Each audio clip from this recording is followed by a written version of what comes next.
Oleg, the guys have just established combat search and rescue. View here of the Soyuz now visible in Kazakhstan, making its way to its landing site north of Arkelik.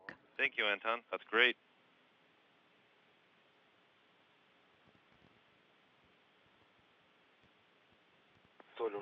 Commander Dan Burbank and his crewmates, flight engineers Anton Shkaplerov and Anatoly Ivanishin, just 10 minutes away from their landing now. This again is a live view from Kazakhstan. I says that Anatoly must be real hungry right now. With the parachutes that are slowing the Soyuz down, easily visible on the clear day. Like you're not dying. Excellent weather was predicted for the landing, and it looks like that has come through. Yeah, I can be patient for a little bit longer. Oleg, this is Yuri. Thank you so much for the great work. Special thanks for helping us establish that the imitator is fully functional, because we had some doubts about that. Thank you, Yuri. It's just that the diagram was unreadable. I tried to get at it at different angles on the computer, and I couldn't really read any information about the mates and connectors. Yep, could have used a little bit of enlargement. Say again? Yeah.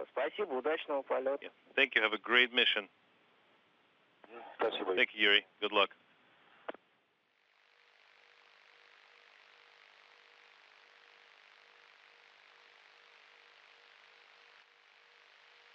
View there in the foreground of one of the 8 helicopters in the area to meet the Soyuz as it makes its descent to its landing site, and coming up, as you can see, on that touchdown.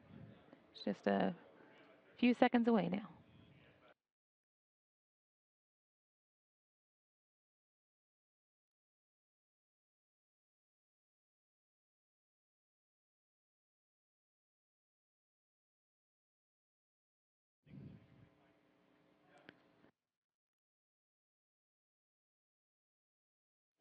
And the team here in the International Space Station Flight Control Room confirming that the Sojoez TMA-22 has touched down in Kazakhstan now at 6:45 a.m. Central Time. That's 2:45 p.m. Kazakhstan time. This brings to an end a 165-day in space for these 3 members of the Expedition 30 crew, Commander Dan Burbank and flight engineers Anton Shkaplerov and Anatoly Ivanishin.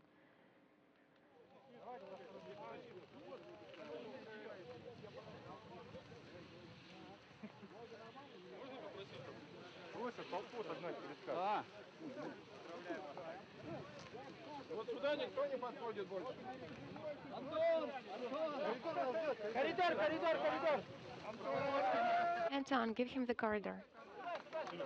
And you see the first of the crew members has been removed from the Soyuz capsule. This is Anton Shkaplerov, who was the commander of the Soyuz for its landing. He was seated in the center seat, and as such was the first to be taken out.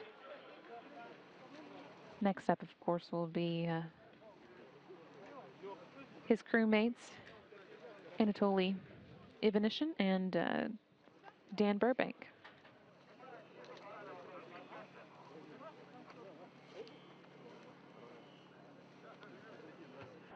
They are working actually to rotate the crew members into the proper orientation so that they can be moved out of their restraint straps and then gently pulled out of the hatchway. We're about to get the second of the 3 crew members out. This process, whether the Soyuz lands upright or on its side, does take a few minutes to complete, but they're working methodically to extract the crew members and get them into their respective seats, the other 2 crew members, that is. Typically the left seater, which would be Anatoly Ivanishin, would be the second one out. We'll see if that is the case here. Sometimes they reverse the order of the second and third crew members. That looks like what we're seeing.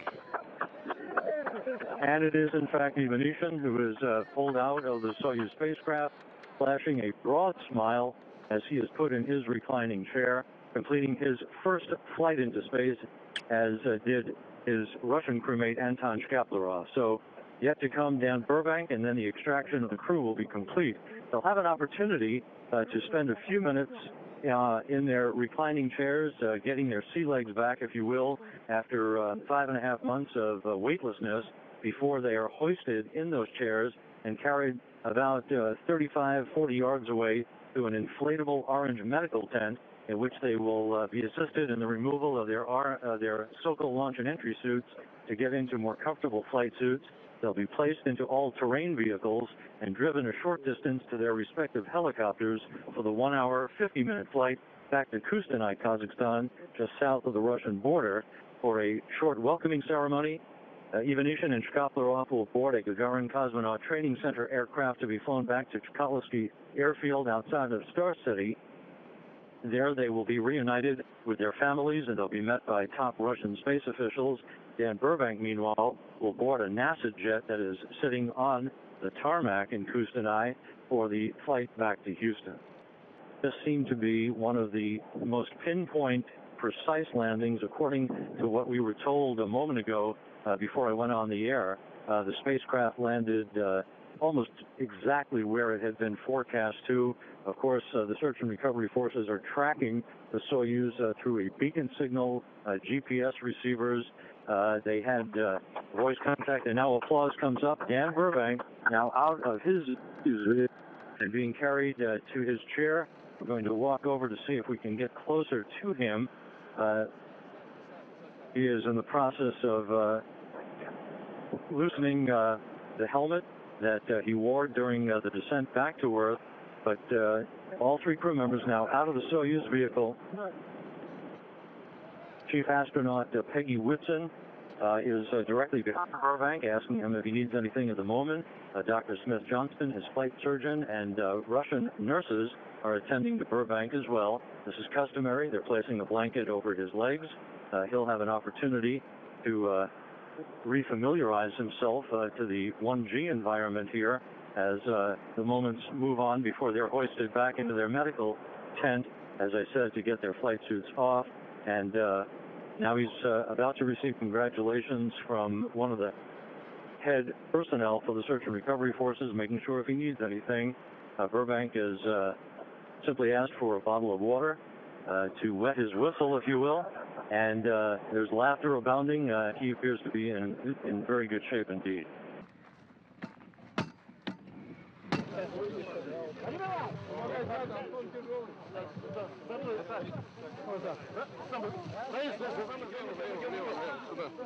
And as you can see, the crew now being moved into that medical tent. Again, they'll be able to get out of their spacesuits and ready for their trip first back to Kustanai and then on to their various homes.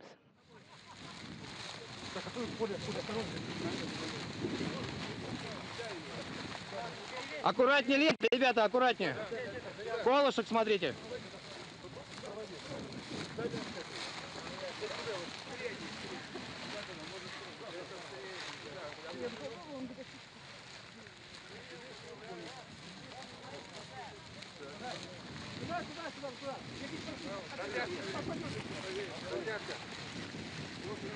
Сюда.